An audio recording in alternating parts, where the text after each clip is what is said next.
안녕하십니까. 한국경영원의 2011년 고용산재보험 보수총액 신고 시청하시는 모든 분들께 감사의 말씀을 드립니다. 2011년 고용산재보험 보수총액 신고 주요사항에 대한 동영상은 보셨죠? 지금 저와 처음 만나셨다면 동영상 전편이 있으니 전편을 먼저 확인하시기 바랍니다. 이번 동영상은 더존을 사용하시는 세무회계사무소에서 보셔야 하는 내용입니다.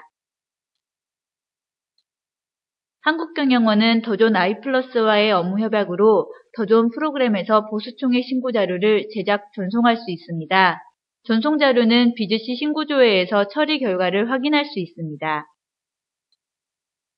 고용산재보험 보수총액 신고 전에 두 가지는 꼭 확인하셔야 합니다. 보수를 신고하는 것, 근로자의 고용정보를 확인하고 신고하는 것입니다. BGC 마이오피스 고용산재 보수총액 화면에서는 위탁사업장의 근로자 고용정보 현황 자료를 제공합니다. 보수에 대해서는 잘 알고 계시겠지만 공단에서 말하는 보수에 대해 짚고 가겠습니다. 보수는 소득세법에 따른 총급여액의 개념과 동일하고 연말정산에 따른 갑근세 원천징수 대상 근로소득과 동일합니다. 근로소득의 범위에 대해서는 다운로드 가능한 자료를 자료실에 준비해 놓았습니다. 자료를 참고해 주세요. 고용산재보험 산정 기준인 보수를 정확하게 신고하기 위해서는 더존 아이플러스 급여자료 입력에서 수당 등록과 비과세 설정을 확인하셔야 합니다. 수당 등록에서 과세는 잘 구분되어 있는지, 비과세 설정에서 한도가 맞게 등록되어 있는지, 아이플러스에서는 두 가지만 확인하시면 됩니다. 근로복지공단에서 제공한 근로자 고용정보를 확인하고 보수총액 신고를 해야 하는데 이를 기장사업장과 직접 확인하려면 전화나 팩스를 이용해야 하겠지만 한국경영원은 위탁사업장의 근로자 고용정보를 BGC 고용산재 보수총액 화면에서 제공합니다. 고용산재 보수총액 화면에서 기업 검색에서 신고할 사업장을 검색하고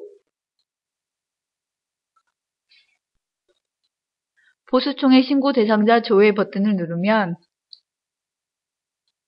근로자 고용정보가 보이고 조회된 자료는 엑셀 파일로도 제공합니다.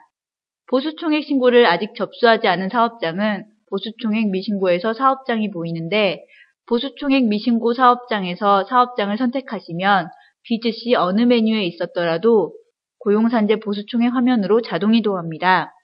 이렇게 확인한 보수총액 신고 대상자 조회 결과에서 같은 근로자가 고용보험은 상실되어 있고 산재보험은 취득되어 있어서 자료가 불일치하면 근로자 취득 상실 신고 또는 변경 신고를 하여서 신고 대상자에 대한 고용정보를 확인합니다. 보수와 고용정보 두 가지를 확인하였으니 보수총액 신고를 하겠습니다. 실행되어 있는 아이플러스가 있으시면 함께 따라해 보셔도 좋겠습니다.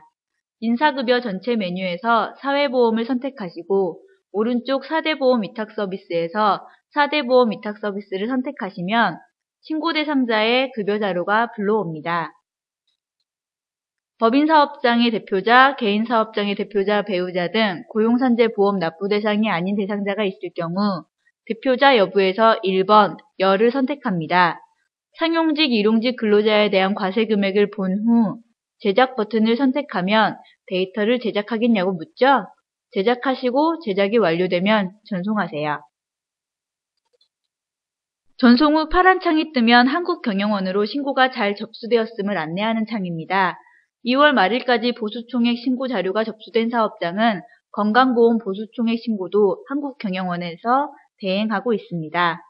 신고 결과를 선택하시면 BGC 신고 조회 화면으로 자동 로그인하여 접수 자료를 확인할 수 있습니다. 서식명을 선택하면 신고서 인쇄도 하고 진행 상황도 확인할 수 있습니다. 고용산재 보수총액 신고서는 엑셀로 제공하는데 엑셀이 안 열리시는 경우에는 파일을 저장하신 후 확인하시면 됩니다. 혹시 보수총액 신고 기간 중 더존에서 전송한 취득상실 신고 접수 내역이 안 보이세요? 보수총액 신고 기간 동안 문서 유형을 4대 보험 정산으로 지정해 두고 있습니다. 피보험자 관리를 선택하여 조회하시면 취득상실 신고서도 확인 가능합니다.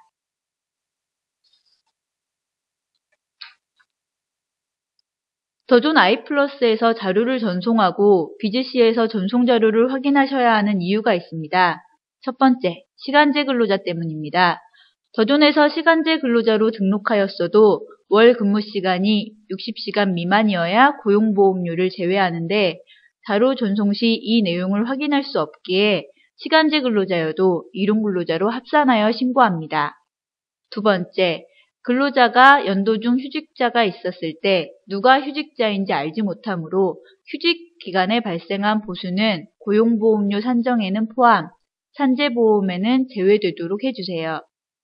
세 번째, 매월 말일 일용근로자 및 그 밖의 근로자 수 작성입니다.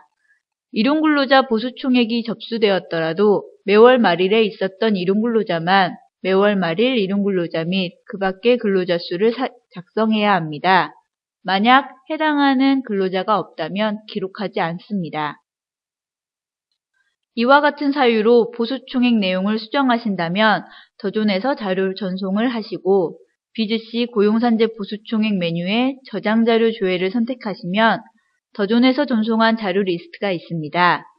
전송 자료를 선택하고 수정할 내용을 작성, 추가 입력하고 저장한 후 사무대행 기관으로 전송하시면 한국경영원은 최종 접수 자료로 보수총액 신고를 합니다. 잘 보셨나요? 끝까지 봐주셔서 감사합니다. 이제 더존에서 사업장을 검색하여 보수총액 신고를 하세요.